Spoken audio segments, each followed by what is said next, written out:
Hello बच्चों, स्वागत करते हैं आपके अपने चैनल रेवोल्यूशन पॉइंट पर। और आज हम लोग बेटा क्रॉप प्रोडक्शन एंड मैनेजमेंट का थर्ड लेक्चर पढ़ेंगे। और पिछले लेक्चर में हम लोग प्रैक्टिसेस पढ़ रहे थे।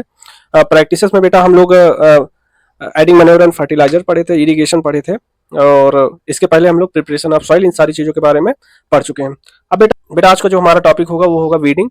वीडिंग का मतलब है प्रोटेक्शन फ्रॉम वीड्स। बेटा खरपतवारों से बचाओ।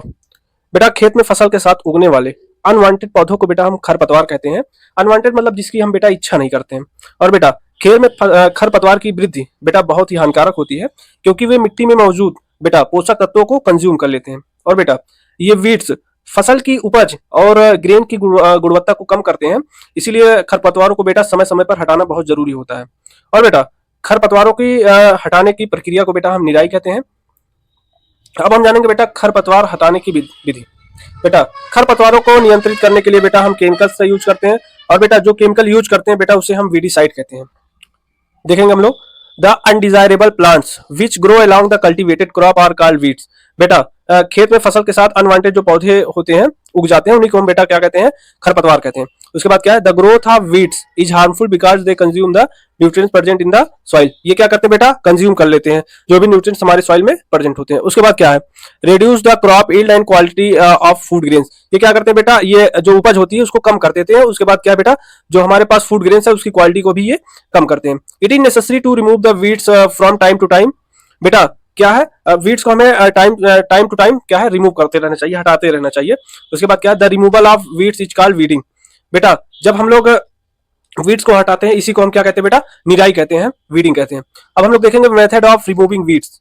रिमूविंग वीड क्या क्या मेथड है बेटा? तो chemical use to control weeds are called weedicide. बेटा हम केमिकल मेथड देखते हैं, वो कौन सा केमिकल है बेटा? 2,4-D weedicide. क्या बेटा? 2,4-D weedicide. These are spread in the fields to kill weeds, they do not harm the crop. इनका जो बेटा जो 2,4-D वीडीसाइड है, इनका क्या है? छिड़काव किया जाता है खेतों में वीड्स को किल करने के लिए। और बेटा ये हमारी फसल को कोई नुकसान नहीं पहुंचाते हैं। उसके बाद क्या है? Weeds can be remove manually by uprooting और cutting them close to the ground with the help of खुरपी। बेटा वीड्स को खुरपी की मदद से उखाड़ते हैं या बेटा जमीन के पास से काट कर हाथ से हटाया जाता है। अब जो हमारा अगला टॉपिक होगा बेटा वो क्या है हमारे पास? हार्वेस्टिंग। हार्वेस्टिंग को क्या कहते हैं बेटा? कटाई कहते हैं।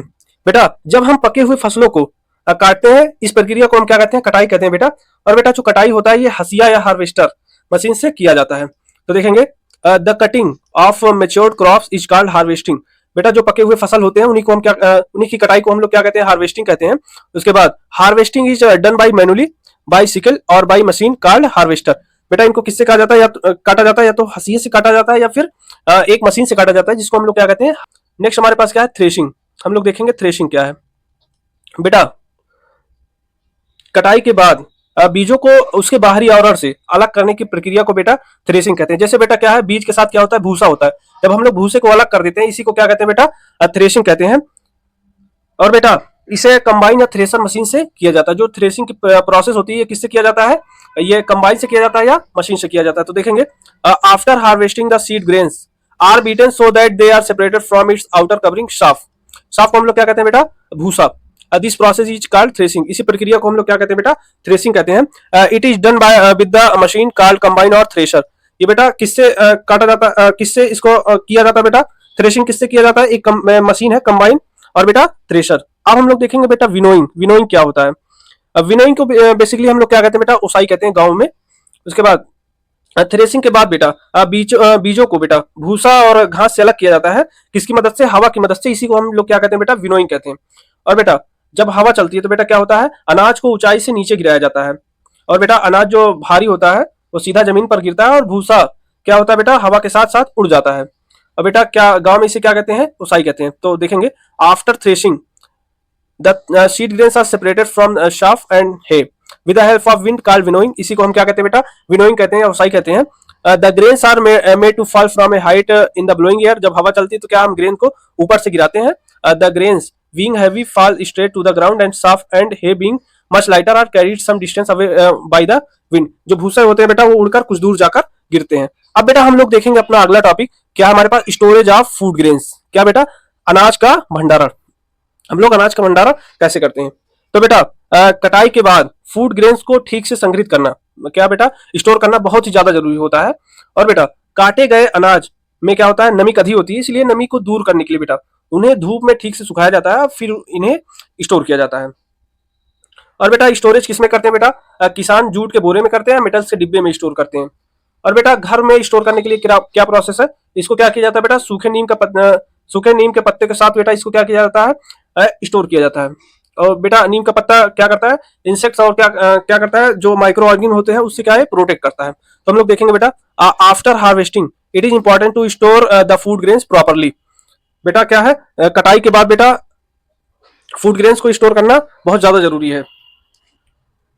The harvested grains have more moisture, so they are dried properly in the sun to remove moisture and they are stored। क्या किया जाता है बेटा, उनको धूप में रखा जाता है, किसके लिए, नमी को कम करने के लिए।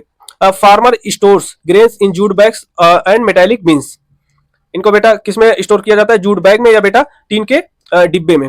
Dried neem leaves are used to store food grains at home. It protects the grains from insects and microorganisms. Large scale storage of grains is done in silos and granaries to protect them from pests like rats and insects. Chemical treatment may be also given to protect from microorganisms। और बेटा चूहों और कीटों से बचने के लिए बेटा अनाज को बड़े पैमाने पर साइलो और ग्रेनरी में स्टोर किया जाता है। और बेटा सूक्ष्म जीवों से बचने के लिए इन्हें केमिकल ट्रीटमेंट भी दिया जाता है। इसी के साथ बेटा हमारा पहला chapter crop production and management complete हो गया है। बेटा आप मिलते हैं आप लोगों से नेक्स्ट चैप्टर में। जाते जाते बेटा आप लोगों से यही कहेंगे, थैंक यू। और बेटा इस पूरे चैप्टर की आप लोग अच्छे से फिर से एक नोट्स बनाइए और बेटा इसको बार बार रिवाइज करिए। धन्यवाद।